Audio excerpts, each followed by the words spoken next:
Ketika seorang hamba melihat dengan akalnya tanpa terpengaruh oleh hawa, maka segala sesuatu akan tampak sebagaimana hakikatnya. Namun jarang yang dapat melihat dengan cara demikian, karena hawa terlalu menguasai nafs.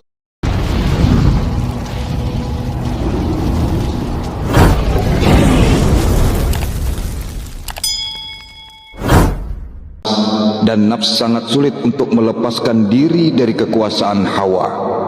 Bahkan karena demikian tersembunyi dan sulit dipahami, maka manusia tidak dapat merasakan kehadiran hawa. Hanya orang-orang yang berakal unggul yang dapat mengetahui keberadaan hawa dalam nafsnya. Hawa adalah makanan nafs. Hal ini membuat nafs sangat bergantung dan sulit melepaskan diri dari cengkraman hawa. Oleh karena itu, jauhilah hawa dan bebaskanlah nafsmu darinya.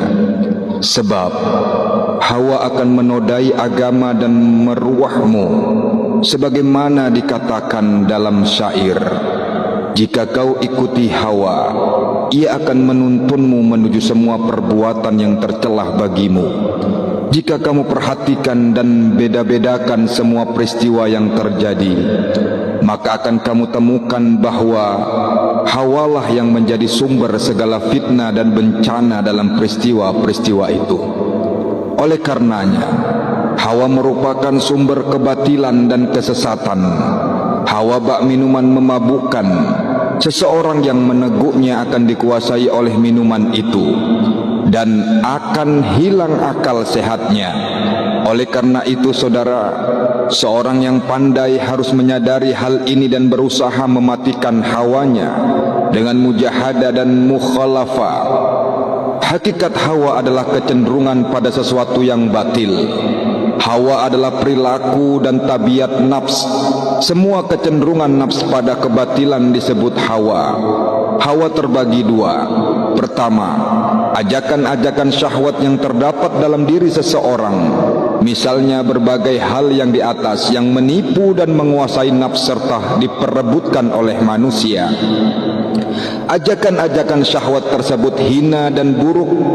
Karena itulah orang-orang yang memiliki marwah menjauhinya demi menjaga agama, menyucikan marwah, melindungi kehormatan dan menjaga akal mereka. Orang-orang berakal jika menghadapi tipu daya hawa dan penentangan nafsu, mereka tetap kokoh, tidak goyah. Mereka mempertimbangkan akibatnya dengan hati-hati dan tidak gegabah. Lain halnya dengan orang-orang yang akal dan jiwanya lemah. Mereka akan dikuasai nafs hingga tak dapat berkutik. Hawa akan menjerumuskan mereka ke dalam perbuatan-perbuatan yang buruk dan tercela. Namun karena hatinya telah buta, hanyut di mabuk hawa, mereka tidak menyadari berbagai keburukan yang telah dilakukannya. Kedua, hawa yang timbul ketika seseorang marah. Hawa jenis ini merupakan jenis hawa yang paling buruk. Sebab hawa yang timbul ketika seseorang sedang marah atau ghadab bersifat memaksa dan sulit diajak kompromi. Hanya kaum kesatria, orang-orang yang berakal sehat, yang mampu mengetahui keberadaan hawa ini.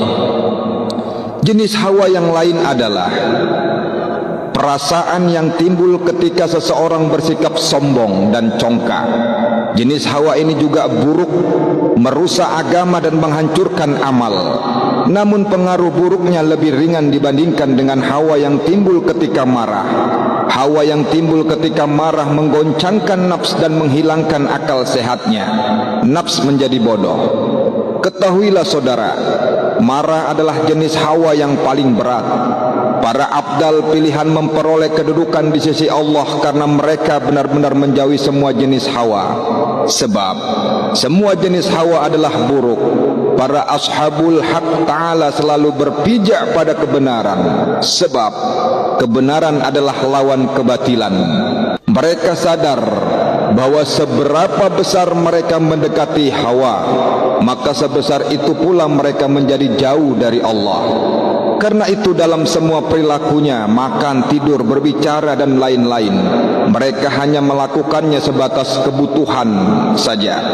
Dalam pandangan mereka, segala sesuatu yang melebihi batas kebutuhan merupakan bagian dari hawa. Wallahu a'lam bishawab.